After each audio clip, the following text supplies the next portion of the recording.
Boa tarde! Na edição de hoje do Nesp Notícias, a gente discute como a internet pode contribuir na hora de você decidir o seu voto. Sites e aplicativos ajudam o eleitor a se informar sobre os candidatos. Na Semana Nacional do Trânsito, a gente fala da dificuldade de estacionar em Bauru. Um projeto de lei que está sendo elaborado pelo Executivo cria regras mais criteriosas para as empresas na hora de determinar a quantidade de vagas em estacionamentos particulares. Governador Geraldo Alckmin visita a cidade em campanha para a reeleição e diz que o Centrinho fica com a USP.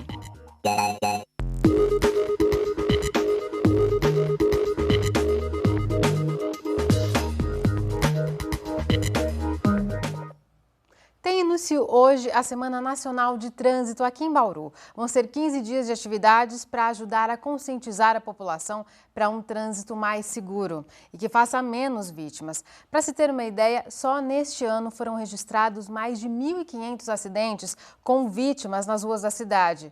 Número que é resultado direto também do aumento da frota de veículos. E mais carros circulando na cidade criam outros problemas para a gestão do trânsito. Onde estacionar? A legislação municipal já exige que empresas ofereçam vagas em estacionamentos particulares. Mas a prefeitura quer agora tornar as regras mais rígidas. Há 5 anos, esta empresa de eventos transformou o terreno da esquina em estacionamento particular. São 14 vagas. Só assim para atender os clientes e também parte dos 60 funcionários. A empresa tem 10 anos aqui, mas o estacionamento foi criado há 5. Por quê? Pelo aumento de empresas em volta da nossa empresa e o número de carros aumentou muito. Então, a gente decidiu fazer um estacionamento para os nossos funcionários, para evitar de parar na rua, porque está de multa de trânsito, acidentes, o movimento aqui é muito grande. Na Vila Regina, zona sul de Bauru, é difícil achar lugar para estacionar. As empresas são obrigadas a oferecer vagas aos clientes e aos funcionários. Mesmo assim, as ruas ficam tomadas quase o dia todo. Em Bauru, uma lei obriga lojas e indústrias a disponibilizar vagas, mas ela ficou desatualizada. É antiga, de 1982, não previa o aumento da frota e nem as atuais demandas da cidade. Assim, sobram carros nos estacionamentos e nas ruas, e o trânsito fica complicado. A disputa cada vez mais acirrada por uma vaga de estacionamento exige mais rigor da prefeitura. Um projeto de lei que está sendo elaborado pelo Executivo cria regras mais criteriosas para as empresas na hora de determinar a quantidade de vagas em estacionamentos particulares. A legislação atual prevê vagas privadas apenas de acordo com a área construída e a região onde está o prédio. A nova lei vai mudar esses critérios. Além da área construída, pretende adotar a Classificação Nacional de Atividades Econômicas, o que determina com mais precisão qual a finalidade do estabelecimento. Uma nova tabela vai estipular a quantidade de vagas. De acordo com o secretário de Planejamento, haverá mais rigor na hora de exigir vagas particulares dos empresários. Essa atualização da lei ela vai prever critérios mais objetivos para a fiscalização. Então, ela vai ter, por exemplo, em vez da atividade da empresa, o KNAI da empresa, que é um critério super objetivo, está lá no contrato social, está lá no cartão dela, na inscrição dela estadual, federal, e também vai ter critérios objetivos para a questão de estacionamento, em função da área construída da empresa, que é um número que a gente tem aqui na prefeitura. Então, a nossa fiscalização vai ser muito mais simples, muito mais fácil de ser feita. O texto ainda tem que passar pelo gabinete do prefeito e pelo Conselho Municipal de Mobilidade. Até o fim do ano deve ser encaminhado à Câmara. As regras vão valer tanto para novas empresas quanto para quem aumentar a área construída. As empresas já instaladas têm direito adquirido, então na medida em que elas mudem de endereço ou mudem de atividade, elas vão estar tendo que se enquadrar. E as empresas novas que vão se instalando e que vão aprovando as suas plantas, seus projetos, também vão ter que se enquadrar na nova lei. A medida ajuda a encontrar mais vagas e, consequentemente, a aliviar o trânsito. Mas sozinha não resolve os problemas. A Endurbe, empresa que gerencia o trânsito na cidade, também precisa regulamentar vagas em vias públicas de acordo com a necessidade das ruas e avenidas. Nós procuramos preservar o estacionamento até o momento que o volume de tráfego nos permite. Porque muitas vezes o volume de tráfego já não nos permite mais o estacionamento em ambos os lados das vias. Então, aí nós temos que tomar algumas atitudes mais radicais, como a proibição de estacionamento. E é lógico, onerando não só os comerciantes, também aqueles que residem próximo a esse novo polo gerador. No entanto, a frota cresce mais rápido do que a implementação das leis. Em 5 anos, Bauru teve um aumento de quase 40% nos carros e motos emplacados. Por isso, determinar onde estacionar ajuda temporariamente.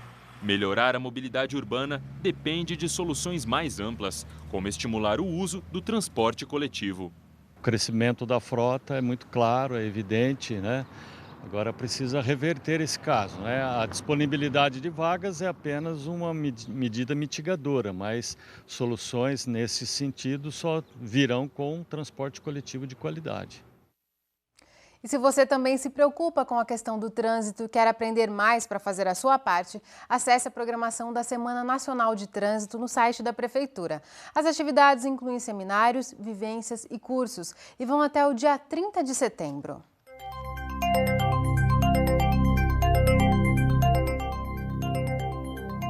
Hora de saber como fica o tempo nos próximos dias. Veja os detalhes da previsão no mapa com informações do IPMET e do CPTEC. Tempo com céu aberto em todo o estado de São Paulo, tendência que se repete nesta quinta-feira. Na sexta, áreas de instabilidade atingem o sul e o oeste do estado e provocam chuvas em várias cidades. Em Bauru, o tempo fica firme até amanhã, mas na sexta a chuva deve chegar por aqui. Agora a umidade do ar é de 36%. Os ventos sopram fracos, a 6 km por hora. Hoje a amplitude térmica foi grande na cidade. A temperatura foi dos 15 aos 31 graus. Amanhã, a mínima prevista é de 17 e a máxima pode chegar a 35. Depois do intervalo, a gente mostra a visita a Bauru do candidato à reeleição para governador, Geraldo Alckmin. E você vai conhecer também sites que ajudam a checar se os candidatos dizem a verdade.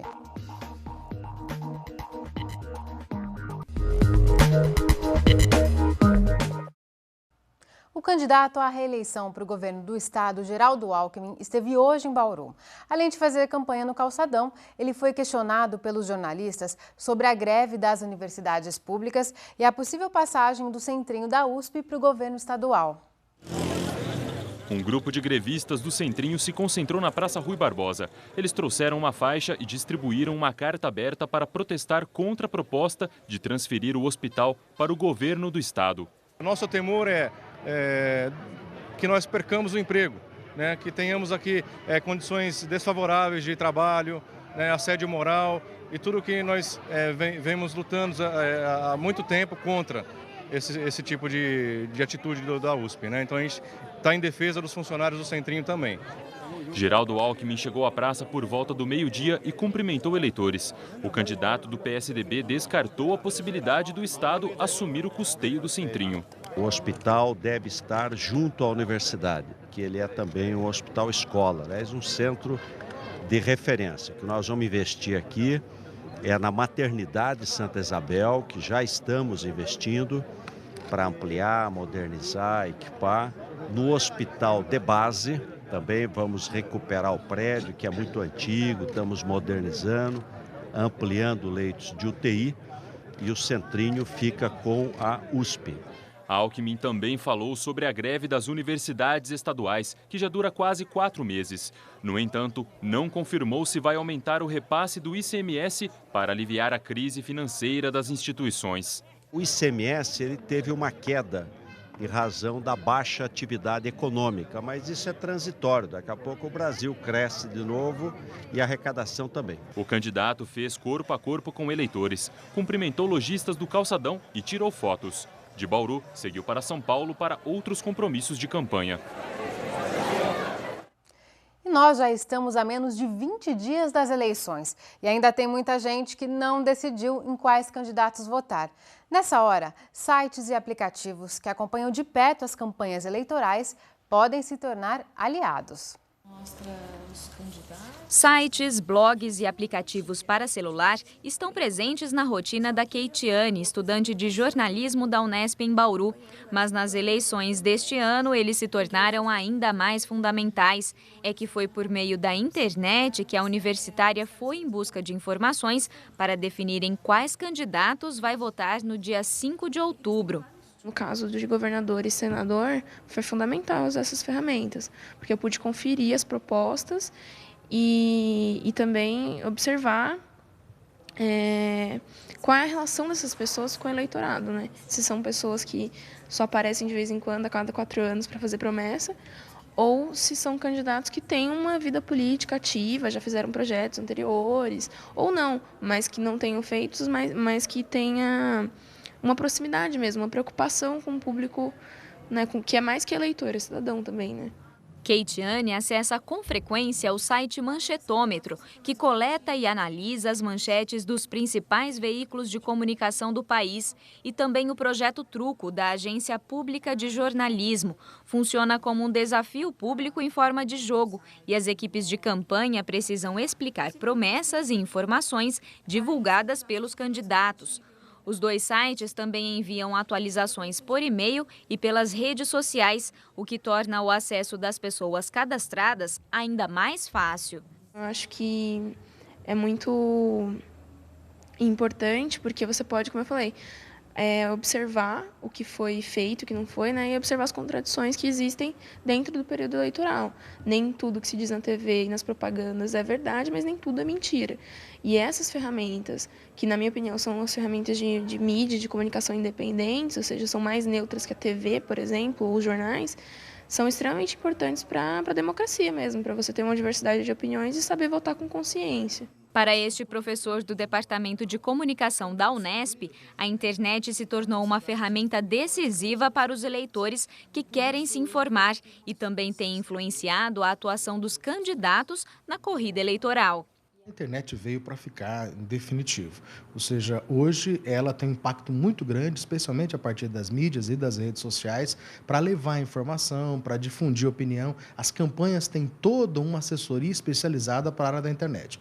Por outro lado, ela obviamente traz consigo todos os problemas que essa variedade de informação tem, que é muitas informações que não são verídicas, que não são checadas e que tendem a, em vários momentos, a criar fatos, né, factoides que podem confundir o eleitor, pode gerar informações que levam muito tempo para serem desmentidas.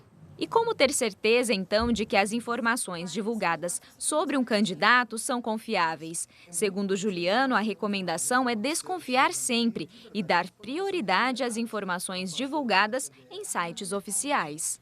O eleitor consciente, que está preocupado com o país e que entende que as eleições são importantes, deveria, primeiro, nos sites oficiais dos tribunais eleitorais, depois checar no próprio site dos partidos essas informações, se procedem ou não. E terceiro, hoje há vários sites, como Transparência Brasil, Contas Abertas, enfim, há várias organizações da sociedade civil que têm investido uma apuração, disponibilização de candidatos que são ficha suja. Então, acho que o eleitor tem que lançar a mão desses mecanismos. Afinal de contas, hoje, o panfleto eletrônico, o santinho eletrônico, tem muito poder na hora do voto.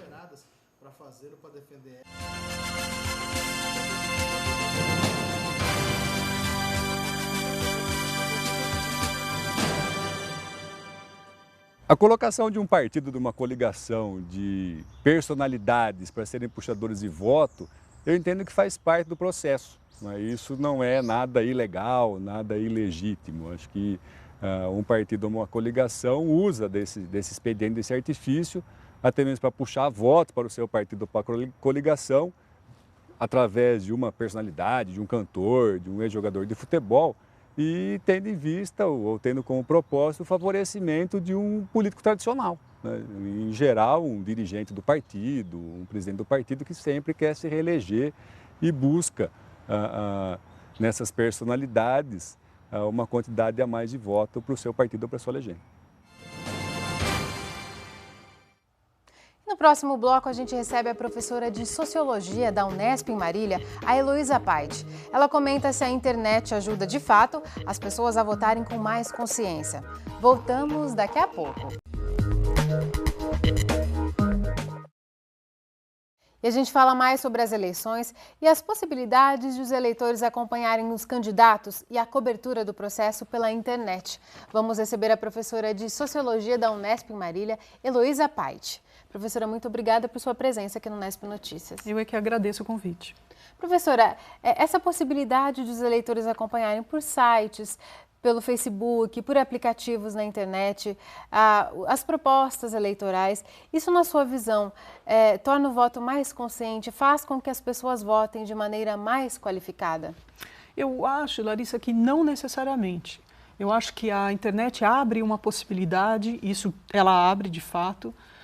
A internet transforma a gente, as pessoas comuns, em pessoas mais próximas dos políticos de um jeito ou de outro.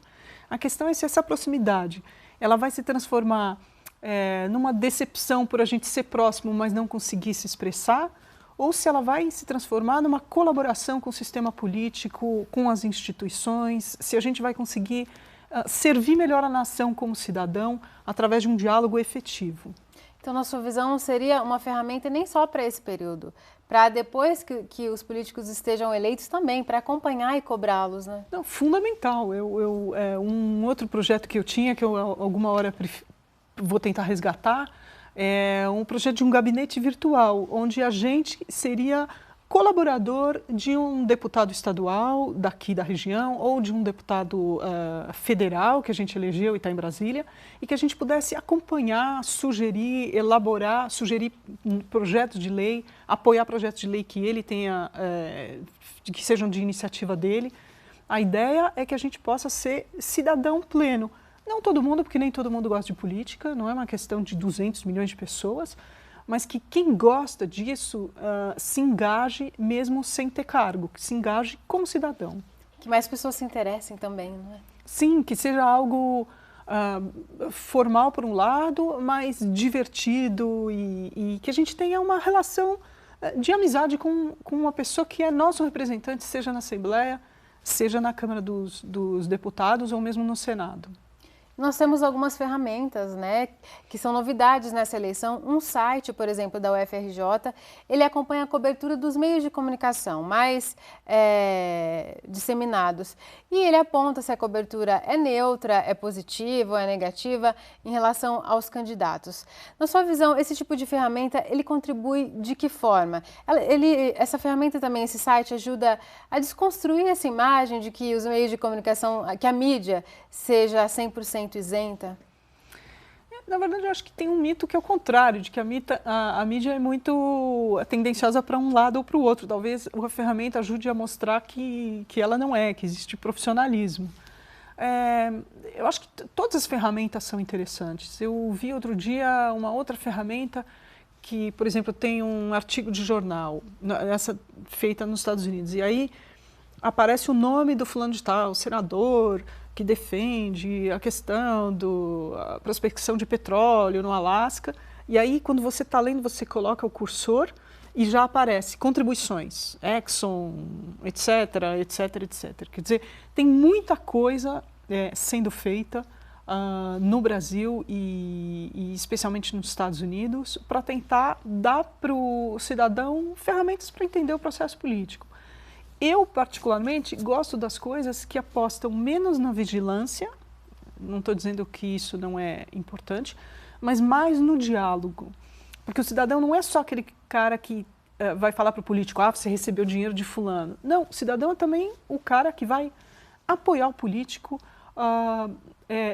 em projetos que muitas vezes os lobbies não têm muito interesse, mas a população tem muito interesse. Então, eu imagino uma sociedade onde você tem 200 milhões de lobistas. É isso que eu estou concebendo. 200 milhões de pessoas falando, olha, e o meu projeto é melhor, por que você não propõe o meu? E falando em diálogo, que é o que você defende, você tem um projeto que se chama Dialogando. Explica pra gente o que ele é. A ideia é que ele seja uma ferramenta também importante para contribuir com os eleitores. O Dialogando é uma plataforma muito simples, perto do que está sendo proposto por aí. É simplesmente um questionário onde candidatos às eleições de 2014 vão poder dizer quais são suas realizações e suas propostas quanto à liberdade de expressão, transparência governamental e privacidade na internet. Quer dizer, questões que dizem respeito à democracia na internet. A gente ainda está esperando essas respostas. Na verdade, eu tenho que confessar que não recebemos ainda muitas. Os partidos políticos, a gente pediu as listas de e-mails dos partidos para que a gente pudesse enviar os convites a cada um desses candidatos. Os partidos são muito ciosos da privacidade dos candidatos, que é uma coisa paradoxal. Se tudo der certo, no dia 18, o eleitor vai ter como avaliar os seus candidatos, não sobre as coisas que são mais divulgadas na mídia tradicional, saúde, educação, segurança, emprego, etc., mas sobre algo que é muito importante para a democracia brasileira, mas que não tem muito espaço em geral, que é a questão da internet em si. É uma plataforma aberta, então amanhã, se algum grupo ecologista quiser usar a plataforma, adaptar, colocar, mudar as questões para questões que dizem respeito ao meio ambiente, e em reproduzir essa plataforma, ela é aberta, ela teve o financiamento de uma organização internacional, mas o objetivo é fazer com que ela esteja disponível para qualquer grupo que queira replicar o que a gente fez. De uma forma geral, professora, para a gente concluir, você tem notado que eles têm propostas nesses pontos específicos? Talvez seja aí o problema, né, da baixa participação. Eu acho que alguns têm. Eu acho que tem um certo receio. Eu acho que existe um discurso, né, você vê das grandes candidaturas hoje, seja a defesa da democracia, seja a participação popular, seja a nova democracia, todos eles falam coisas que têm muito a ver com as perguntas do dialogando, né? O slogan é isso. Então vamos, como é que é essa nova democracia? Na prática. Exatamente, como é que é a consolidação das instituições democráticas, né? Os tucanos, como é que é a maior participação popular, que é os petistas, né? Como é que isso se reflete em projetos de lei, iniciativas de transparência governamental. Então, a gente está aguardando, a esperança é a última que morre, a gente quer ver essas respostas na plataforma Dialogando. Tá certo, professora. Muito obrigada por sua participação. Eu é que agradeço, foi um prazer. O Nesp Notícias fica por aqui. A gente volta a se encontrar amanhã ao vivo às 5h30 da tarde. Tchau!